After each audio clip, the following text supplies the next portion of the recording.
नमस्कार दोस्तों। General science most important questions series है, उसका पार्ट फर्स्ट रहेगा।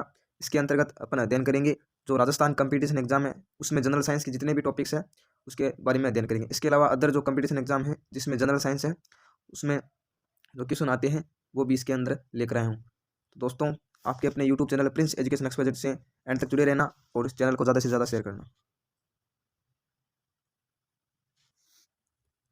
दोस्तों, आपका पहला क्वेश्चन रहेगा कोशिका का पावर हाउस किसे कहते हैं। आपको बताना है कि ह्यूमन बींग है उसमें कोशिका पाई जाती है। कोशिका है शरीर का सबसे छोटा अंग होता है, उसे कोशिका कहते हैं। कोशिका का पावर हाउस किसे कहते हैं? कोशिका का जो पावर हाउस है वो आपको बताना है। कोशिका का पावर हाउस किसे कहते हैं? कोशिका का पावर हाउस किसे कहते हैं? आपके स्क्रीन पर चार ऑप्शन है, माइटोकॉन्ड्रिया, अग्नाशय, अमाशय या लवक। कोशिका का पावर हाउस किसे कहते हैं? आपके स्क्रीन पर चार ऑप्शन है, माइटोकॉन्ड्रिया, अग्नाशय, अमाशय और लवक। तो आपका करेक्ट आंसर रहेगा माइटोकॉन्ड्रिया। क्या रहेगा? माइटोकॉन्ड्रिया है उसे कोशिका का पावर हाउस कहते हैं। कोशिका का शक्ति ग्रह माइटोकॉन्ड्रिया को कहते हैं। सेकेंड क्वेश्चन दोस्तों, किसे यातायात प्रबंधक कहते हैं? यातायात प्रबंधक किसे कहते हैं? आमाशय, गोल्जिकाय, उत्तक या हरित लवक। किसे यातायात प्रबंधक कहते हैं? यातायात जो प्रबंधक होता है वो किसे कहते हैं? तो आप जा करेक्ट आंसर रहेगा गोल्जिकाय है। गोल्जिकाय है उसमें शरीर में क्या यातायात प्रबंधक के रूप में भी जाना जाता है। नेक्स्ट क्वेश्चन दोस्तों, प्रोटीन की फैक्ट्री किसे कहते हैं? प्रोटीन है उसकी फैक्ट्री किसे कहते हैं जिसके अंतर्गत प्रोटीन की जो प्रचुर मात्रा है वो हमें मिल जाती है? तो ऑप्शन है गोल्जिकाई, माइटोकॉन्ड्रिया, राइबोसोम और यकृत। ठीक है, गोल्जिकाई, माइटोकॉन्ड्रिया, राइबोसोम और यकृत। तो आपका करेक्ट आंसर है option number C. Option number C है वो आपका करेक्ट आंसर है, राइबोसोम। क्या है? राइबोसोम कोशिका जो प्रोटीन की फैक्ट्री है वो जानी जाती है। केंद्र की खोज किसने की?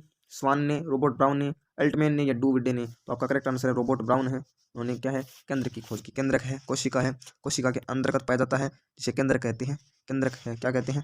केंद्रक कहते हैं। केंद्र की खोज किसने की थी? रॉबर्ट ब्राउन ने की थी। किसने की थी? आर ब्राउन है उसने की थी। किसने? रॉबर्ट ब्राउन ने की थी। नेक्स्ट दोस्तों, कोशिका कितने प्रकार की होती है? प्रोकैरियोटिक कोशिका यानी एक प्रकार की, यूकैरियोटिक कोशिका या दो प्रकार की, या इनमें से कोई नहीं। तो आपको ध्यान में रखना है कोशिका है वो कितने प्रकार की होती है? दो प्रकार की होती है। कोशिका दो प्रकार की होती है। नेक्स्ट दोस्तों, कोशिका शब्द का प्रयोग सर्वप्रथम किसने किया? कोशिका शब्द का प्रयोग सर्वप्रथम किसने किया? लेबोशियर ने, रॉबर्ट हुक ने, रॉबर्ट ब्राउन ने और ट्रीविनस ट्रीविनियस है उसने। रॉबर्ट हुक और रॉबर्ट ब्राउन दोनों नहीं है।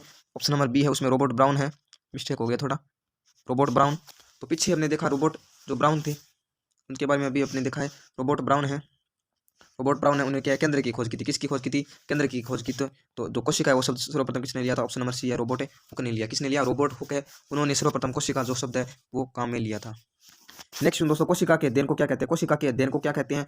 साइटोलॉजी, माइकोलॉजी, एंटोमोलॉजी या फाइकोलॉजी। तो आपका करेक्ट आंसर है साइटोलॉजी। कोशिका के अध्ययन को साइटोलॉजी कहा जाता है। क्या कहा जाता है? साइटोलॉजी कहा जाता है। कोशिका के अध्ययन को साइटोलॉजी कहा जाता है।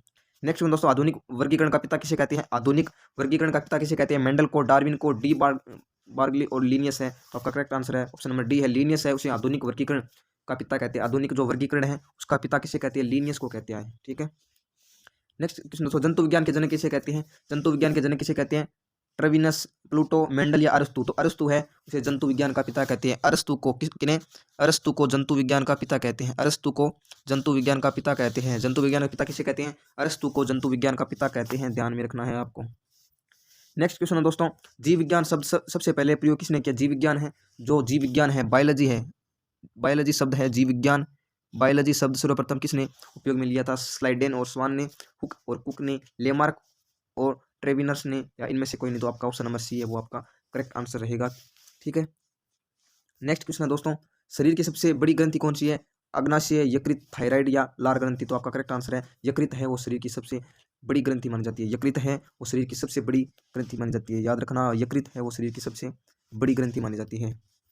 नेक्स्ट दोस्तों, मनुष्य में मादा जनन अंग से किस हार्मोन का स्राव होता है? मनुष्य में मादा जनन अंग से किस हार्मोन का स्राव होता है? रिलैक्सिन, प्रोजेस्टेरोन, एजेस्ट्रोन या इन कथन में से कोई नहीं। तो मनुष्य में जो मादा जनन अंग है उनमें से कोई नहीं। आपका ऑप्शन नंबर डी है वो आपका करेक्ट आंसर रहेगा। नहीं, ये तीनों ऑप्शन नहीं है। नेक्स्ट दोस्तों, निम्न में से कौन सा एंजाइम लार में पाया जाता है? कई मोलिन, टाइलिन, ट्रिप्सिन या पेप्सिन। तो लार है उसमें कौन सा एंजाइम पाया जाता है? टाइलिन है वो पाया जाता है। ऑप्शन नंबर बी आपका करेक्ट रहेगा। ऑप्शन नंबर बी आपका करेक्ट आंसर रहेगा। दोस्तों, ऊर्जा उत्पादन के लिए कोशिका प्राय किसका उपयोग करती है? ऊर्जा उत्पादन के लिए कोशिका है वो प्राय ग्लूकोज का प्रयोग करती है। ऊर्जा उत्पादन के लिए प्राय कोशिका है वो किसका? ग्लूकोज का प्रयोग करती है। ग्लूकोज है ग्लूकोज है उसका यूज लेती है, ग्लूकोज का यूज लेती है कोशिका, ठीक है। CO2 प्राप्त होती है और साथ में हमें एनर्जी प्राप्त होती है, ठीक है। और इस एनर्जी है, ठीक है, वो हमें प्राप्त होती है।